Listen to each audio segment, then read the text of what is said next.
بسم الله الرحمن الرحيم. أهلا وسهلا بحضراتكم من جديد. نبدأ كده مع بعض في حل homework 1 chapter 4. هنبدأ بالسؤال رقم 5. كل اللي قبل كده دي كانت مجرد أسئلة بس تحضيرية. خلينا نبدأ في الأسئلة المهمة على طول. مدينا سؤال بيقول لي the reaction ومدينا Cl plus 2Br negative. طلع Cl هنا قلنا إن كان فيه negative بس نسيت إن أكتبها، وبعدين معايا هنا Br2. بيقول لي which of the following is a reducing agent. طبعا كلمة reducing agent يعني السبستانس الريسبونسبل على الاكسيديشن بروسيس، وزي ما اتفقنا قبل كده مع بعض قلنا ان الايجنت ده لازم يكون هو السبستانس اللي قبل السهم. خلاص كده، يبقى دايما لما بيجي يسأل على الايجنت يا شباب ابص على اللي قبل السهم، يبقى ماليش دعوة بالكلورين اين ولا البرومين مولكيول. طب مستر فكرنا كده ايه الفرق ما بين كلمة اتوم وما بين كلمة اين؟ اتوم بيكون سبستانس زيرو تشارج فوق، انما الايون بيكون سبستانس اما ان هو يكون عنده بوزيتيف تشارج او نيجاتيف تشارج. خلاص طيب، نبدا كده مع بعض. يبقى هو بيقول لي مين اللي عمل عمليه الاكسديشن. طب الاكسديشن بيحصل ايه للتشارج بتاعته؟ بيحصل لها انكريز في التشارج بتاعتنا. تعالى كده نبص على السي ال دخل زيرو خرج نيجاتيف اهو، يبقى من زيرو تو نيجاتيف، يبقى معنى كده ان السي ال حصل له ديكريز في التشارج بتاعته.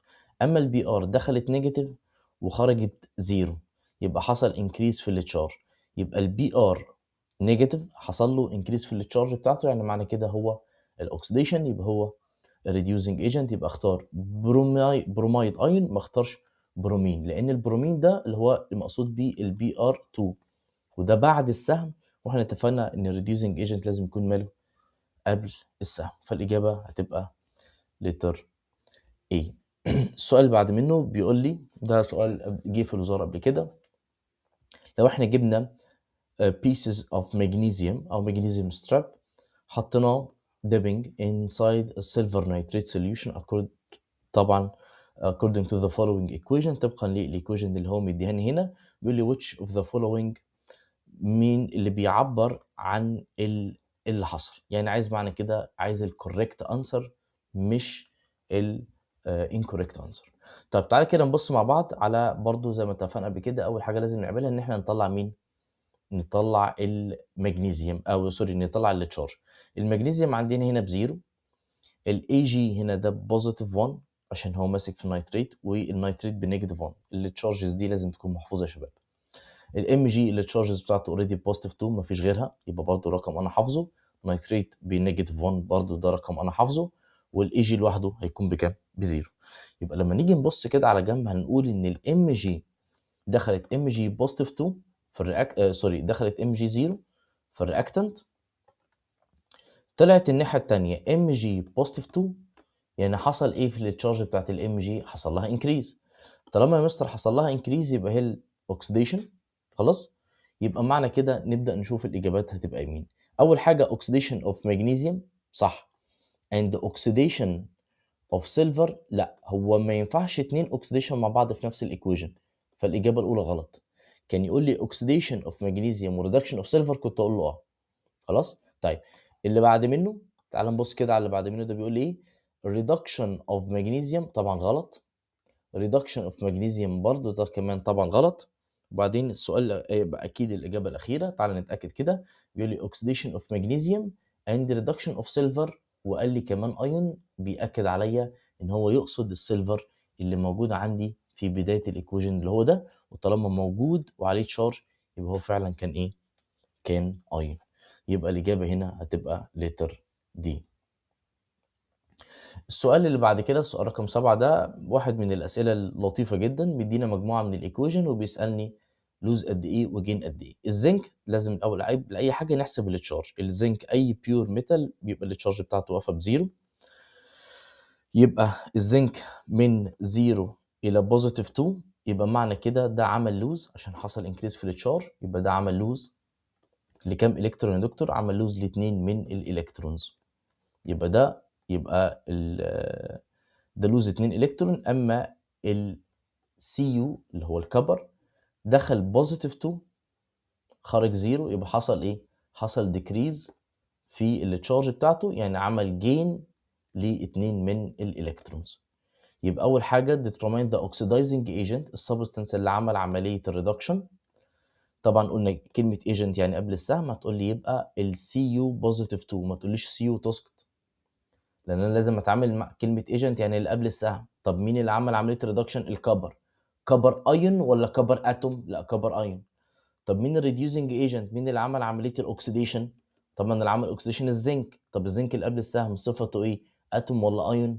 شايل zero charge يبقى atom، يبقى تقول لي زنك atom. يبقى هنا تقدر تقول لي كبر ايون، وهنا تقول لي تقدر تقول لي زنك ايه؟ زنك اتوم. عكست الدنيا باظت خالص. طيب تاني حاجه بيسال حضرتك بيقول لك ممكن تقول لي النمبر بتاع اللوست والجيند الكترون؟ اقول له اه اقدر. each zinc atom lose كام الكترون؟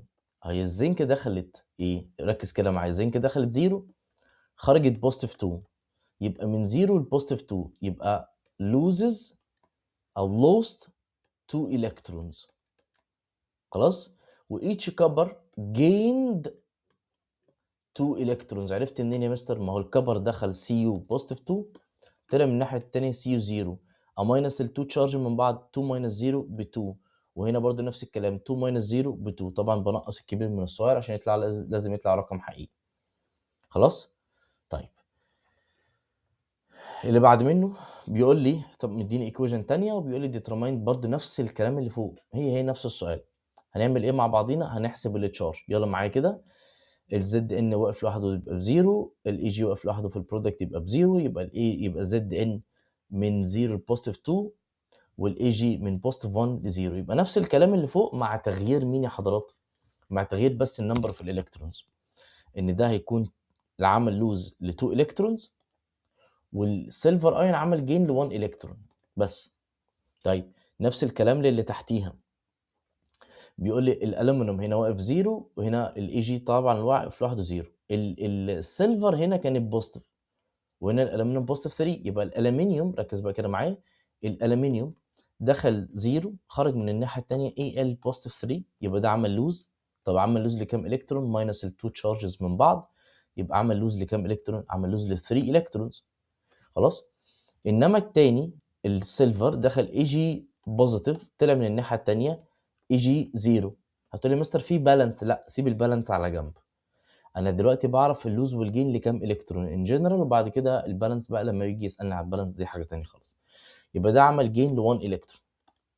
يبقى هنا بيقول لي طبعا determine the oxidizing agent، السبستنس اللي عمل الريدكشن هتقول لي سيلفر اين.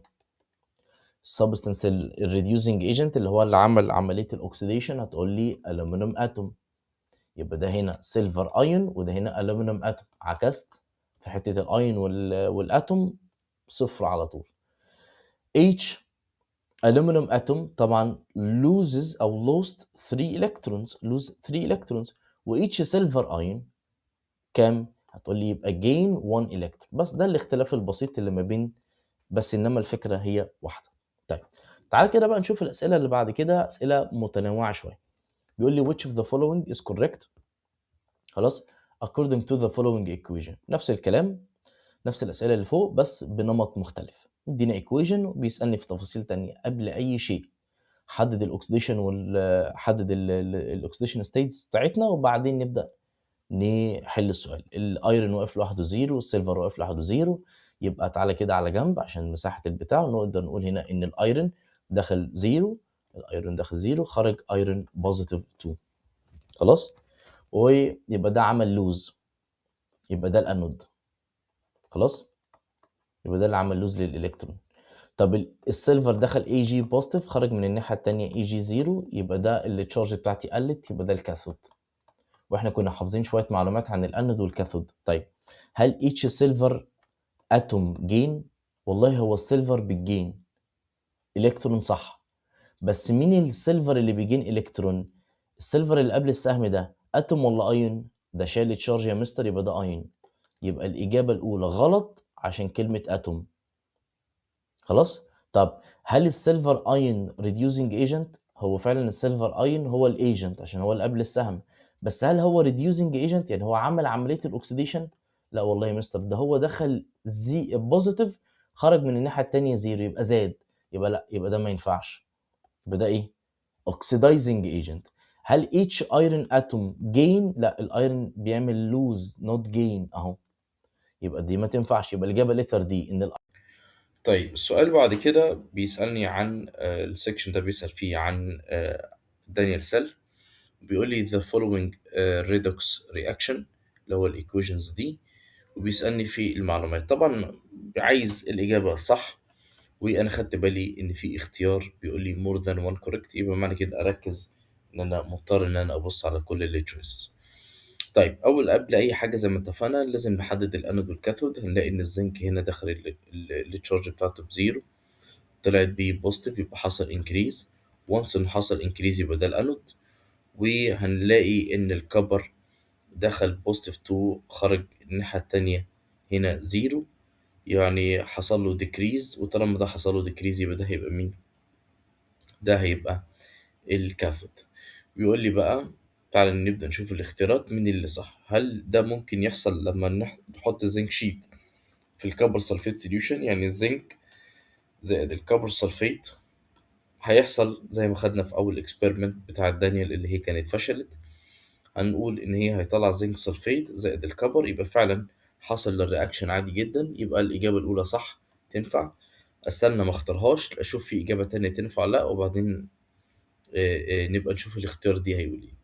بيقول لي هل الاكسبيرمنت دي بتحصل في دانيال سيل لما بيبقى عندي الهاف سيل بتاعتي بتتكون ما بين زنك اند كبر؟ اقول له اه مظبوط، لان انا فاكر يا دكتور ان كانت التوتال ريدوكس الاكشن بتاع دانيال سيل كانت هي الايكويشن دي اللي كتبناها في الاخر. اذا يبقى الاجابه الاولى والثانيه صح، مش محتاج ان انا اكمل، فتبقى الاجابه لتر دي. السؤال رقم 14 بيقول لحضرتك produced electric current from a galvanic cell، خلاص، والستوب الكرنت هيقف في by all the following، وقال لي except، يعني قال لك كل اللي choices دي هتوقف الكرنت ما عدا مين. يعني عايز الإجابة ليه؟ عايز الإجابة الغلط اللي مش هتوقف الكرنت. بيقول لي the salt bridge was absent. طبعا غياب السولت بريدج في الجلفانيك سيل بيوقف الكرنت، يبقى الإجابة الأولى دي فعلا حاجة من الحاجات اللي هتبوظ الكرنت، بس ما اختارهاش ليه؟ لأن هو عايز الإكسبت، يعني عايز الإيه؟ الإجابة الغلط. بيقول لي لو أنا جبت الزنك رود، زنك ميتال، حطيته في دانيال سيل، أقول له أه أنا لو جبت داني الزنك حطيته في سوري الزنك رود آسف، والكونسيومد استهلك بشكل كامل. طبعا الانود خلص، وانس ان الانود خلص يبقى الريدوكس خلص، يبقى معنى كده برضه هو كمان ان الكرنت هيقف، فالاجابه هي كمان التانية تنفع، يبقى ما اختارهاش.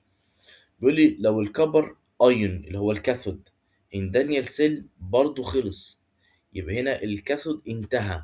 وانس ان الكاثود انتهى يبقى برضه الكرنت بتاعي هيقف، يبقى برضه الاجابه سي ما تنفعش، يبقى الإجابة أكيد هتبقى لتر دي. طب تعالى نتأكد كده.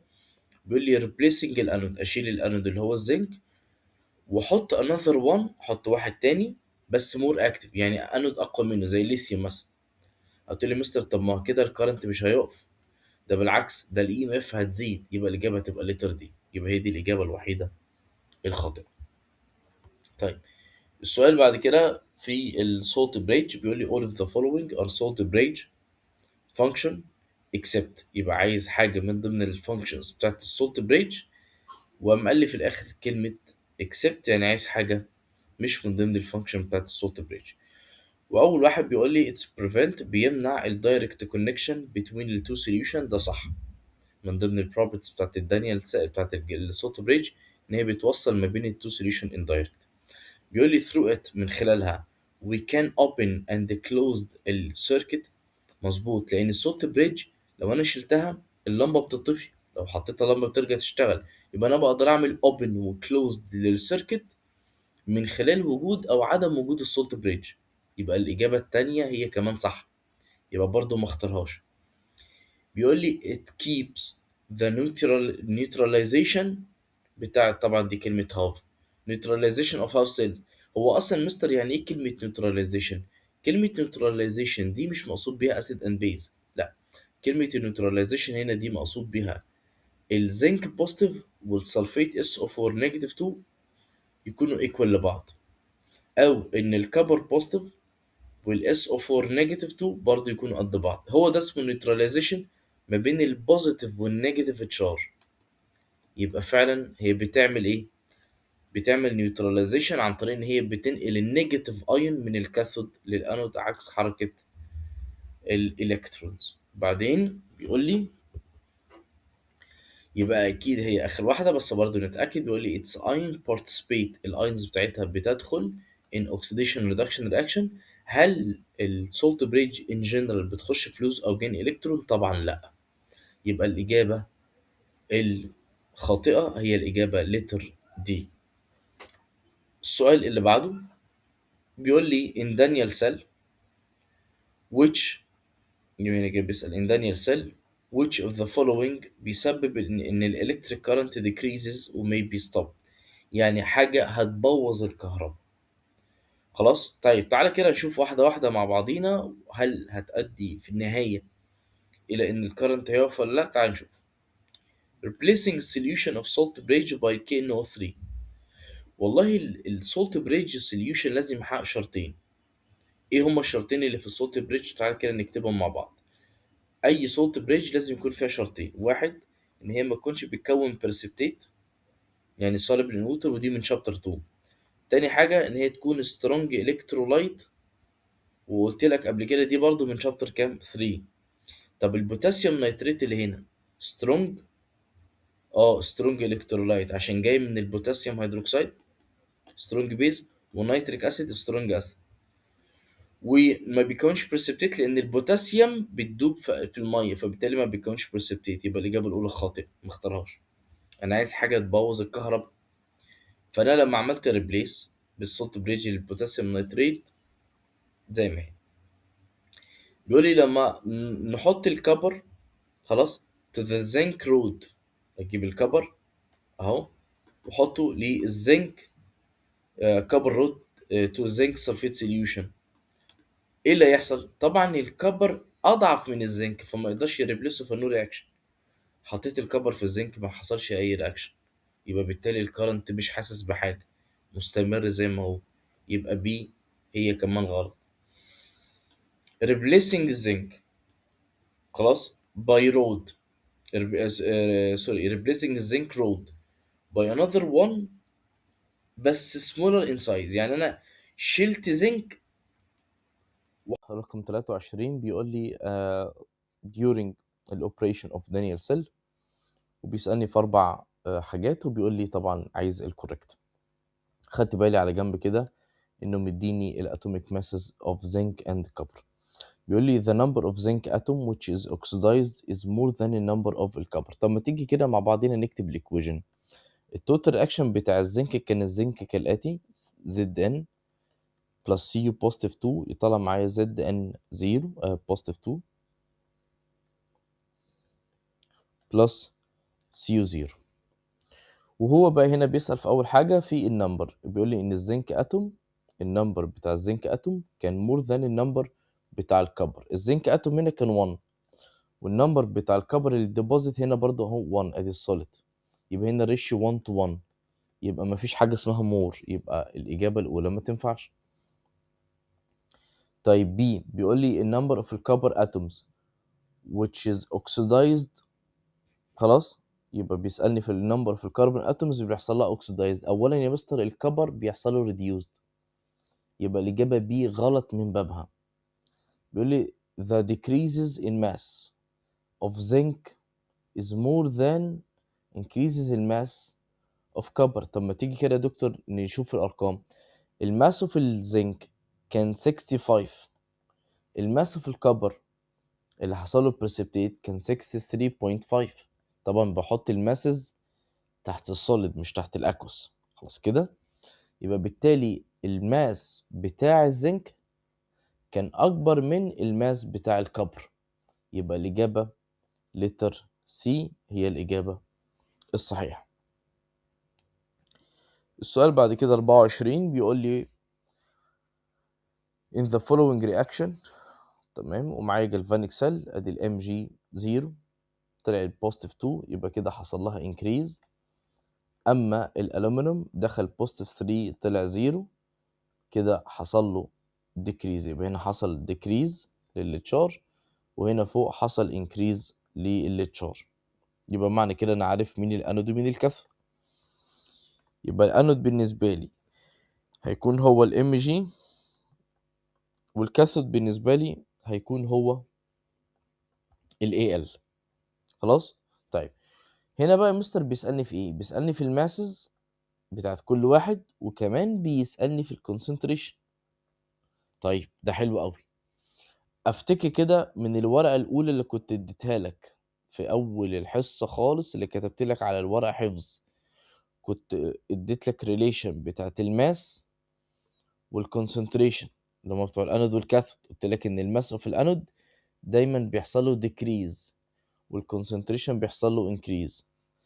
اما الالومنيوم كان الماس بتاعه بيحصل له انكريز، العكس تماما، والكونسنتريشن كان بيحصل له ديكريز. يبقى مبدئيا بيحصل انكريز في الماس وفي المغنيسيوم، ده غلط، عشان المغنيسيوم انود يبقى الماس بتاعه بيقل. هل بيحصل ديكريز في الماس بتاع الالومنيوم؟ لا غلط، ده كاثود الماس بتاعه بيزيد. بيحصل انكريز في الكونسنتريشن اوف الالومنيوم؟ لا، الالومنيوم الكونسنتريشن بتاعه بيقل عشان هو كاثود. تبقى الاجابه لتر دي، انه بيحصل انكريز في الكونسنتريشن اوف المغنيسيوم ايون. السؤال اللي بعده رقم 25 بيقول لي معايا جالفانيك سيل، بيسالني في الكوبالت بوزيتيف 2 بيتحرك ناحيه مين، ده اول حاجه، زائد الماس او الزنك ماس بيحصل له ايه. طبعا كلمه فولتميتر دي جت بالغلط. اول حاجه يا دكتور، السؤال اللي بعد كده رقم 27 ده سؤال فيه اكتر من نقطه. بيسالني طبعا في الجالفانيك سيل اللي موجوده قدام مني هنا دي. اقول له طيب الجالفانيك سيل دي احنا نقدر نطلع منها شويه معلومات مهمه. اولا مين الانود ومين الكاثود، عن طريق برضو الدايركشنز بتاعت الالكترون. فالدايركشنز بتاعت الالكترون ماشيه من الحديد رايحه لحد السيلفر. يبقى الايرون بالنسبه لي هيكون هو الانود، والسيلفر بالنسبه لي هيكون هو الكاثود. ونبدا بالسؤال الاول، determine the anode. طبعا الانود is iron، ده اول واحد. write the total reaction. السيلفر بيجين 1. طب الايرون هنا هيلوز كام؟ هو بيقول ان السوليوشن ده is FeNO3 all bracket by 2، وال NO3 بنيجاتيف 1، يبقى الايرون هنا بوزيتيف 2. ازاي يا دكتور؟ اشرحها لي كده. يبقى ال Fe ماسك في 2 من ال NO3 ودي بنيجاتيف 1 equal to 0. يبقى نيجاتيف 1 باي 2 بنيجاتيف 2 Fe. يبقى ال Fe كلها على بعض بكام؟ ب 2. خلاص. طيب نبدأ كده بقى نشوف التوتال رياكشن. يبقى الايرون هيلوز 2 الكترونز، والاي جي السيلفر هيجين 1 الكترون عشان هو مونوفيلنت، ده اللي معروف عن السيلفر. لما بنيجي نجمع الاثنين ايكويشن، هنا عندي 2 الكترون، هنا عندي 1 الكترون، يبقى ما ينفعش. يبقى لازم اضرب الايكويشن اللي تحت باي 2 عشان اخلي النمبر في الالكترونز ار ايكوال. يبقى هنا 2 2 2، ونعمل كنسل، اكنسل ده مع ده للالكترونز. فيبقى التوتال اكشن كالاتي: اف اي بلس 2 اي جي بوزيتيف يطلع معايا اف اي بوزيتيف 2 زائد 2 اي جي 0. طبعا الاجابه هتبقى مين؟ هي ولا واحده، لان الاجابات هنا عندي اتكتبت بس بالبالانس غلط. بس اقرب واحده هي الاجابه لتر بي، وان احنا نضيف بس 2 هنا، يبقى كده شغلنا زي الفل، تبقى الاجابه لتر بي. طيب بيقول لي determine the reducing agent، يعني اللي عمل عمليه الاكسيديشن. مين اللي عمل عمليه الاكسيديشن؟ الايرون، لان هو الانود. طيب هو كان ايرون اتوم، يبقى كده كده السيلفر ما تنفعش في الحالتين. طب هو كان ايرون اتوم ولا كان ايرون اين؟ نرجع للايكويشن. دايما كلمه ايجنت قبل السهم. ادي يا عم الحاج الايجنت اللي قبل السهم اهو، ادي الاف اي، ده كان 0، يبقى ده اتوم. خلاص يبقى ده كده اتوم، وده كده اين. هو بقى بيسأل في الاوكسيدايزنج ايجنت ولا ريديوزنج؟ لا ريديوزنج ايجنت، يبقى هو اللي عمل اوكسيديشن، يبقى هيكون الايرون اتوم. السؤال اللي بعده بيقول لي الدايركشنز بتاعت البوزيتيف اند النيجاتيف، بوزيتيف اند نيجاتيف ions through salt bridge. قلت لك قبل كده ان ولازم تحفظ معايا الحته دي، ادي انود وادي كاثود، في اكستشينج ما بينهم بيحصل دايما في الالكترونز وفي الايونز. خلاص احفظها كده معايا بعد اذن حضرتك. النيجاتيف الكترونز بتتحرك from انود to كاثود، خلاص، والبوزيتيف ايون بيتحرك from انود to كاثود برضه. الايونز بتتحرك من خلال السولت بريدج، اما الالكترونز بتتحرك من خلال الوايرز. والنيجاتيف ايون بتتحرك من الكاثود تو الانود العكس. يبقى الحته دي كده ايه، حفظ على الماشي كده. يبقى الانود بتدي الالكترونز والبوزيتيف ايون للكاثود، في المقابل بتاخد منه النيجاتيف ايون بس. فتبقى الاجابه بالنسبه لي هنا هتبقى لتر بي. طيب ليه؟ لان السيلفر هو الكاثود، فهو اللي هياخد الايه، البوزيتيف، والايرون هو الانود، فهو اللي هياخد النيجاتيف. لوزنج الماس، قلنا قبل كده ان لوز الماس بيحصل عند الانود. مين الانود؟ الايرون، يبقى السيلفر يتكنسل. طب ايرون اتوم ولا ايون؟ برضه نفس الكلام، هي نفس فكره الايجنت اللي قبل السهم دايما كان ايرون اتوم نوت ايرون ايون. لوزنج الكونسنتريشن، الكونسنتريشن بيقل عند الكاثود. طب مين الكاثود يا دكتور؟ كان السيلفر، يبقى اكنسل الايرون بالنسبه لي. طب سيلفر اتوم ولا سيلفر ايون؟